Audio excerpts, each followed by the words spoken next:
في ترندين دلوقتي موجودين على السوشيال ميديا وولادنا بيعملوهم في المدارس، واحد منهم خطر جدا وممكن يتسبب في عاهة مستديمة. فلو انتوا من حبايبي الصغيرين اللي بتتابعوني كملوا الفيديو ده للآخر، ولو انتوا أمهات لازم تعرفوا اللي بيحصل من وراكم. سواء طفلك بيتفرج على السوشيال ميديا ما بيتفرجش، عنده تيك توك ما عندوش، الترند ده هيكون وصل له لان كل الولاد بتلعبوا في المدرسه. الترند اسمه سوبرمان، وهحط لكم هنا كده فيديو يوريكم انه اتنين بيكونوا ماسكين وحد بيطير. المشكله بقى ان اثناء ما حد بيطير ناس كتير جدا يا وقعت، اتكسرت، حصل لها تمزق، حصل لها مشكله في الظهر، اتجبست. وللاسف حتى على التيك توك في حالات كتير جدا ده انا عامله فيديوهات من اصاباتها بسبب الترند ده. فمش اي ترند يطلع نعمله، ونخلي بالنا عشان ما نضرش نفسنا. تاني ترند طالع هو ترند غير اخلاقي شويه، ممكن تكونوا الامهات بتميكسوا مع بعض. عنده عباره عن لعبتين، لعبه اسمها تشارلي ولعبه اسمها ار يو انجلش اور سبانيش تقريبا. الاتنين مش كويسين خالص. انجلش او سبانيش ده زي تشالنج، بيقول له ار يو انجلش اور سبانيش، ايا كانت الاجابه اللي هو هيردها within مش عارفه كذا then you are a. Whoever moves first is gay.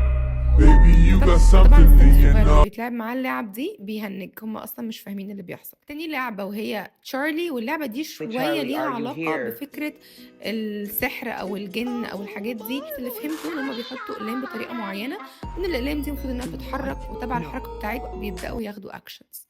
سواء اول لعبه بتاعه سوبرمان اللي هي ممكن تاذي جسديا بشكل واضح وصريح، وسواء اللعبتين التانيين اللي هم بيدخلوا ولادنا في هسل احنا بعيد عنه.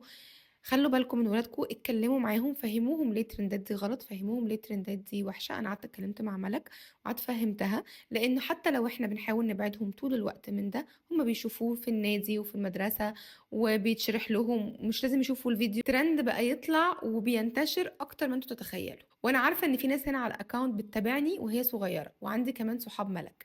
مش اي حاجه بتطلع على السوشيال ميديا نجربها، لان مش كل الحاجات دي بتبقى على الحقيقه صح. انا مش بقول لكم تتفرجوش على السوشيال ميديا، بالعكس انا احب جدا انكم تتفرجوا، بس عايزاكم تاخدوا منها الحلو، تتفرجوا على الحاجات اللي تفيدكم. واغلب الترندات اللي بتكون على التيك توك بيطلع بعد كده ليها ضحايا كتير جدا. فقبل ما تعملوا اي ترند لازم تتاكدوا ان هو امن عليكم.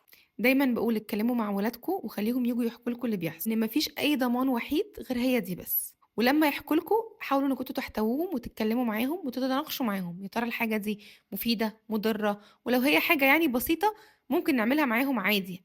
لما بيكون في ترند لذيذ زي we listen and we don't judge، انا بعمله مع ملك عشان نديها مساحة ان الحاجات الكويسة او اللي ما فيهاش ضرر احنا ممكن نعملها عادي، بس الحاجات المضرة لازم نبعد عنها. انا حبيت اعمل الفيديو ده عشان افهمكم، عشان لو اتقال حاجة من الحاجات دي قدامكم تكونوا فاهمينها.